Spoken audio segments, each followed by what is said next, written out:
So, I want you to picture a map of the French Riviera. Okay. You're probably, imagining yachts, glitzy film A festivals. glass of rosé on a pristine beach in Cannes. Exactly. But if you slide your finger just a little bit to the west, past Marseille, the map, the map changes. It really does. It stops being this manicured playground. Right. It turns into something that looks, well, almost apocalyptic. We're talking about the Camargue. Yeah, that massive river delta where the Rhone crashes right into the Mediterranean. And the sources describing this place, I mean, they're just wild. They talk about these red salt flats, mosquitoes the size of birds, wild white horses running through the marsh. And the black bulls. You can't forget the black bulls. Never forget the bulls. It feels like a frontier. Yeah. And it's into this hostile, beautiful, mosquito-infested wetland that our story crashes, literally. Crashes is definitely the right word. Because the founding legend of this entire region begins with a boat that had absolutely no business being on the water. This is the part that hooked me immediately. We're looking at a stack of sources today that cover history, archaeology, and what I can only really describe as monster psychology. That's an accurate description, actually. But it all starts with this boat in the 1st century AD. And the passenger manifest is insane. It's the ultimate exile story. According to the Provençal tradition, after the death of Jesus, a group of his closest followers were expelled from Palestine. They're just cast out. Right. They were put on a small boat without sails, without oars, and without a rudder. The intention was essentially execution by nature. They were supposed to drift out and just die of exposure or drown. But they didn't. They drifted all the way across the Mediterranean and washed up in the Camargue.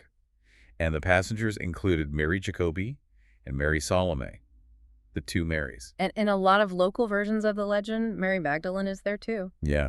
So today, we're doing a deep dive into the village named after them, Saintes-Maries-de-la-Mer. But I want to be really clear about our mission here with this deep dive. We aren't just retelling Sunday school stories. No, definitely not. We're looking at how a community living on the absolute edge of the world uses legends to survive. We're going to talk about fortress architecture, the politics of reliquaries, and my personal favorite, a dragon that deals with complex emotional shame. I am so ready for the shameful dragon. But let's start with the village itself. If you visit Saintes-Maries-de-la-Mer today, the skyline is completely dominated by the Church of Notre-Dame-de-la-Mer. Dominated is the word. It's 15 meters high. But calling it a church feels really generous. I was looking at the photos in the architectural report, and it looks like a bunker. It's terrifying. It is intimidating, isn't it? And that is entirely by design. You really have to understand the geopolitical reality of this coast for the last 1,000 years. It was a hunting ground. Hunting for what? For people. I mean, for centuries, this coast was hammered by Saracen raids, Barbary pirates, even Vikings at one point. No. If you lived here, you lived in constant fear of seeing a sail on the horizon. So in the 9th and 10th centuries, and then when it was rebuilt later, they didn't need a pretty cathedral with delicate stained glass windows. They needed a tank. So when I look at the roof and I see those weird holes in the floor of the overhangs, what are those? They look like plumbing, but I assume they aren't. No, those are machicolations. Machicolations. Right. In a castle, you'd use them to drop heavy rocks or boiling oil on anyone trying to batter down your door. Seeing them on a church is incredibly rare. It tells you everything you need to know. This building wasn't just for saving souls, it was for saving bodies. There's one detail in the survey that really freaked me out. It mentioned a freshwater well right in the middle of the sanctuary. Inside the church. Inside the church. That's the ultimate tell. If the pirates landed, the villagers didn't run to the hills. There are no hills in the Camargue. It's totally flat. Exactly. So they ran into the church and barred the massive doors. That well meant they could survive a siege for weeks if necessary. That's wild. Just imagine the scene. The entire town packed into the nave, livestock probably in there too, drinking from that holy well while pirates tried to burn them out from the outside. It completely redefines the word sanctuary, doesn't it? Yeah. It's not metaphorical at all. It's literal survival. Exactly. Now, the legend says this church sits on the exact spot where the Marys built their very first shrine. Originally, it was an oppidum, a fortified town dedicated to the Egyptian sun god Ra. Right, and then it became Sancta Maria Doratus, St. Mary of the Raft, or the island. Yes, but the historical record gets a bit murky until we hit 1448. That's when things go from legend to state-sponsored treasure hunt. 1448 is the pivot point. We have to talk about King René of Anjou. Good King Rene. He's often called Good King Rene, but the sources show he was also a very politically savvy operator. At this time, he had lost a lot of his territories. He lost the Kingdom of Naples. He was struggling to maintain prestige. He needed a win. He needed divine favor. Essentially, yes. He ordered what we would consider a very early archaeological dig of the church floor. He was looking for physical proof of the Marys. And wouldn't you know it, he found it. He certainly did. See, this is where I get a little skeptical. The sources say they dug under the altar and found a double chas, a reliquary, with 2 bodies in it. And they immediately identified them as Mary Jacobi and Mary Salome. Yes. But how? They didn't have DNA testing in 1448. They didn't have dental records. How do you dig up 1,400-year-old bones and confidently say, yep, that's Mary? That is the million-dollar question. The proof they cited was what's known in hagiography as the odor of sanctity. The official report from 1448 claims that when they opened the reliquary, a sweet smell filled the entire church. A sweet smell from 1,400-year-old bones. To the medieval mind, corruption and rot smelled bad. Holiness smelled sweet like flowers or incense. So that smell was their forensic evidence. It confirmed that these weren't just random Roman citizens, they were saints. And Rene just ran with this. Oh, he leveraged it immediately. It put Provence on the map spiritually. It turned a backwater fortress into a major European pilgrimage site. But they found other things down there too, right? Things that didn't quite fit the Christian narrative. Oh, absolutely. And this is where the archaeology contradicts the legend in the most fascinating way. In the crypt, they found these smooth Roman stones that tradition quickly labeled the pillows of the saints. Because the story was that the Marys were so poor and humble, they slept with their heads on rocks. Which sounds terrible for your neck. Terrible. But if you actually flip those stones over, or look at them with a historian's eye, they aren't pillows at all. They are Roman cippi, altars. One of them is dedicated to Juno, the Roman queen of the gods, Right. and another one is an altar used in the cult of Mithras. Mithras, that's the bull-slaying god, right? It was a religion popular with soldiers. Exactly. The cult of Mithras was huge among the Roman legions. They would perform a taurobolium, a ritual where they sacrificed a bull on a grate and bathed in its blood below to gain vitality. So this church isn't just built on a legend. It's built on top of a Mithraeum, which was likely built on top of an even older Celtic site. It's like a geological layer cake of religion. You have the bull sacrifice of Mithras at the bottom, and now, 2,000 years later, the Camargue is still famous for its bulls. The DNA of the place hasn't really changed. The symbols just get repurposed. The bull blood becomes the wine of the Eucharist. The pagan goddess becomes the Christian saint. It really shows how places hold on to their power, even if the names of the gods change. They absolutely do. Speaking of powerful figures who might be repurposed, we have to talk about the real star of the show. We've mentioned the Marys, but if you go down into the crypt today, the statue that is drowning in flowers and candles isn't a Mary, it's Sara. Saint Sara, or Sara the Black. She is one of the most enigmatic figures in European Catholicism. Describe her for us, because her statue is really striking in the sources. She is depicted with dark skin, usually wearing a crown, and she's quite small, but you can barely see the actual statue because she's dressed in layers and layers of robes. Pilgrims bring new robes for her constantly. Constantly, so she is just bundled up in this bright fabric, sequins, and heavy jewelry. And the official church story, the one King Rene probably signed off on, is that she was the servant. Right. The canonical version is that she was the Egyptian handmaiden of the 2 Marys. She came on the boat to serve them.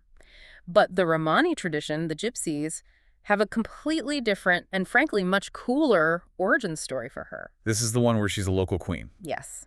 In the Romani legends, Sara was already in the Camargue when the boat arrived. She was a noblewoman, maybe a priestess, who had a vision of the saints coming. She waded out into the rough water to help them land. She wasn't a servant at all. She was the welcomer. She was the first convert. And today, she is the patron saint of the Romani people. I was reading the accounts of the pilgrimage that happens every May 24th and 25th.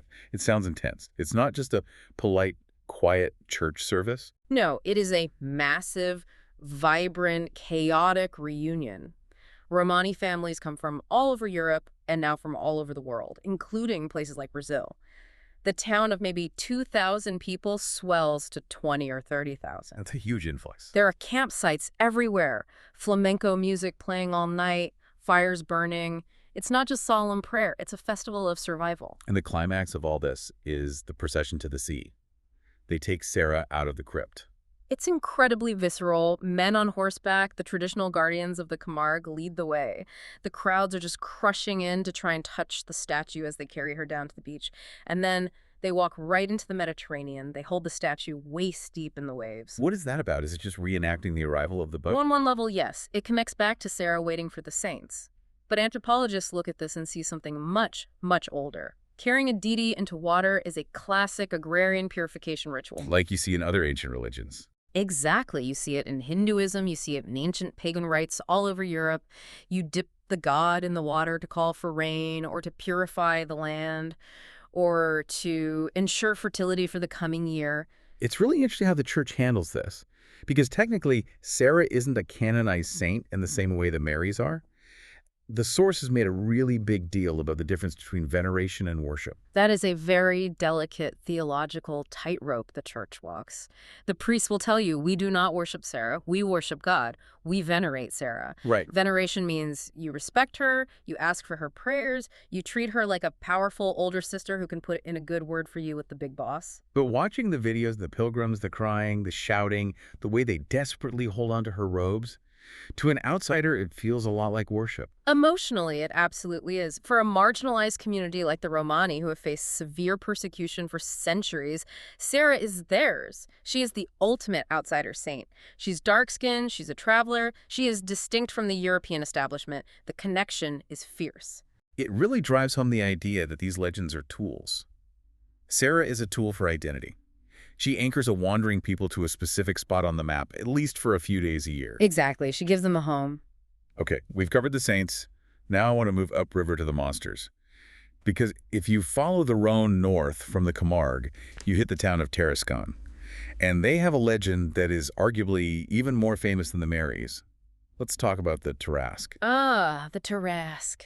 A creature that only a mother could love, and honestly, even she would probably struggle. The description in the bestiary is basically a mashup of every scary animal the locals could think of. It's a complete chimera. The texts describe a lion's head, but with a human-like face, which is creepy on its own, a turtle's armor, this spiked shell, 6 legs with bare claws, and a tail that ends in a scorpion sting. 6 legs, that's just biological overkill. It's a nightmare. And the legend says it lived in the Rhone River and terrorized the entire region. It would breathe fire, smash boats, eat travelers, and destroy the dikes that held back the floodwaters. So, typical dragon behavior. Knights go out to kill it, they get eaten, rinse and repeat. But then St. Martha shows up. This is the sister of Mary Magdalene and Lazarus, right? Yes. Martha is known as the practical one in the Bible. She arrives in the town, which was called Nerluc at the time, hears about the monster, and just goes out to face it. But she doesn't wear armor. She doesn't wear armor. She doesn't bring a sword. She brings a jar of holy water and a cross. This is the scene I love from the sources. She finds the beast mid-meal. It's literally eating a local man, and she just sprinkles water on it. She sprinkles the holy water and holds up the cross. And the text says the beast becomes docile as a lamb. It just stops. It submits completely. And then Martha does something that I think is the most powerful image in all of Provençal folklore. She takes off her belt, her girdle, and ties it around the dragon's neck. She puts it on a leash. A flimsy silk leash. And she leads this 6-legged, fire-breathing tank of a monster back into the village like a pet dog. But the village doesn't react well. No, not at all. They see the monster and they panic. They don't realize it's been tamed. They attack it with stones and spears. And here's the truly tragic twist. The Tarasque doesn't fight back. It just takes it. It lets them kill it. And some of the older versions of the story say it actually died of shame. Shame? Shame for its past wickedness and profound sadness that the townspeople couldn't see that it had changed. The town felt so guilty afterward that they renamed themselves Tarasque in honor of the beast. That is heartbreaking. But I want to dig into the analysis here because the sources go deep on this. We have this fascinating paper on the Jungian interpretation of the Tarasque. It compares St. Martha to St. George. St. George is the poster boy for dragon slaying. He sticks a spear in it. Martha is different. It's a fundamental difference in how we deal with the shadow. In Jungian psychology, the shadow represents the unconscious, the wild, the repressed parts of ourselves or of nature. The Drachentöter versus the Drachenbanderin, the slayer versus the tamer. Exactly. St. George represents the masculine principle of suppression. You see the bad thing, you kill it, you stab it, you dominate nature. Which works, I guess, if you just want the dragon dead. Right. But Martha represents what? Integration. She doesn't kill the shadow, she tames it. She brings it into consciousness, which is what leading it into the city represents. She acknowledges that the monster exists, but she binds it with spiritual authority rather than brute force. Think of the visual. A woman leading a monster with a ribbon. And if we look at this geographically, it makes even more sense. The Tarasque is a stand-in for the river, right? Precisely. The Rhone is a violent flooding river. You cannot kill a river. If you try to fight a flood with a sword, you will drown. You have to be Martha. You have to tame it. You build dikes. You dig canals. You divert the flow. You live with the danger. You bind it, but you respect that it's still a dragon. So the legend is actually a civil engineering manual disguised as a miracle. In a way, yes. It teaches the locals that adaptation is much better than confrontation. Oh, and King Rene comes back into our story here. Right. Good King Rene again. He established the Festival of the Tarasque in 1474 to help manage the town's lingering guilt and to celebrate the miracle. It's still celebrated today. Adaptation really seems to be the theme of the whole region, because it's not just the river. The weather in Provence is actively trying to kill you half the time. We have a few other monsters in the landscape that the locals have mythologized. Let's do a quick Provençal bestiary lightning round. Let's do it. The environment there is extreme. It's either scorching hot or freezing windy. Let's talk about the heat first, and the soundtrack of the heat. The cicada, La Cigale. You see them on everything in the tourist shops there. Soap dishes, tablecloths, ceramics. Why is a noisy bug the symbol of the region? The legend is hilarious. It says that in the early days, angels came down to Provence in the middle of summer, and because of the crushing heat, they found everyone asleep in the shade. No one was working the fields. I mean, can you blame them? It's 35 degrees Celsius. The angels definitely blamed them. They complained to God that the Provençals were lazy. So God decided to create a natural alarm clock. He sent the cicada to sing as loud as possible during the hottest part of the day to keep the peasants awake and working. Did it work? Backfired completely. The peasants found the buzzing hypnotic and soothing, and they napped even better. So now, the cicada is a symbol of good luck. It's a little rebellion against the Protestant work ethic. God told us to work, but we're going to nap instead to this music. I respect that immensely. But then there's the wind, the Mistral. The Mistral is not a joke. It can blow for days, sometimes weeks, at 100 kilometers an hour. It drives people mad. And the folklore connects it to a specific mountain, right? Mont Ventoux. Yes. The name Ventoux sounds like Ventoux, the French word for windy, but it actually comes from Ventur, an ancient Celtic god of the heights. The legend says the Mistral wind is Ventur's son. He's a capricious, angry child throwing a massive tantrum. When the wind howls down the valley, it's not just air pressure.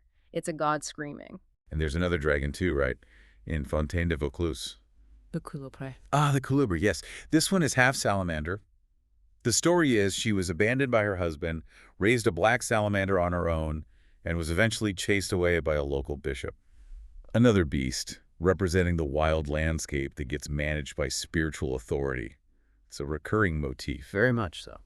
There's one last creature I want to touch on because it speaks to the hidden human history of the place. The golden goat. Cabre d'Or. The Cabre d'Or. This is a classic treasure hunter's legend. Where is it supposed to be? In the Alpes Hills Mountains near Les Baux. The story goes that when the Saracens were finally driven out of Provence, they couldn't carry all their looted gold with them, so they buried it deep in the caves. And they left a magical golden goat to guard it. So if you see the goat, you're rich? If you see the goat, you are close. But usually, the goat leads you off a cliff or just vanishes into thin air. Only the goat knows where the gold is. It represents the elusive memory of the Moorish occupation. It's a reminder that this land was occupied, fought over, and still holds secrets underground. So when you step back and look at all these stories, the boat of exiled saints, the fortress church, the Romani saint in the crypt, the tamed dragon, the angry wind god. What is the big picture here? What is the main takeaway from all of these sources? I think it comes back to that idea of survival and adaptation in a harsh landscape. The Camargue and Provence are hard places. The sun is hard, the wind is hard, the swamps are difficult, the history is bloody. If you just looked at the historical facts, it would be a pretty depressing place to live. Just a long list of floods and invasions and heat waves. Exactly. But the legends act as a buffer. They transform the trauma into identity. The flood isn't just a natural disaster, it's a dragon we tamed. The exile of the Maries isn't a death sentence, it's a miracle of navigation. The oppressive heat isn't just miserable, it's a divine song. It turns victims into protagonists. These aren't just fairy tales. They are the intangible heritage, which UNESCO even recognizes, that binds the community together. They explain the unexplainable and provide psychological protection. That's it entirely. It allows the people to say, we didn't just survive this place, we were chosen by it. I love that. I want to leave you with one final thought, going back to St. Martha and that poor, ashamed dragon. We live in a world that really loves the Slayer narrative. We love St. George. We want to crush our problems, defeat our enemies, win the debate, kill the virus. It's the standard hero's journey we are all used to. But I wonder if the Martha approach isn't more sustainable. When you encounter something monstrous or difficult in your own life, maybe it's a personal flaw, a difficult relationship, or just a situation you can't control, maybe the answer isn't to take a spear to it. Because usually you can't kill those things anyway. They are a part of you or a part of your environment. Right. Maybe you need to figure out how to put a silk ribbon around its neck and walk it into the light. You might still get some rocks thrown at you, but it seems like a much more evolved way to deal with your dragons. Which approach actually solves the problem? Integration over destruction. I like that a lot. Something to mull over the next time you're fighting your own Mistral wind. That's it for this deep dive into the legends of the Camargue. Thanks for drifting with us. Until next time.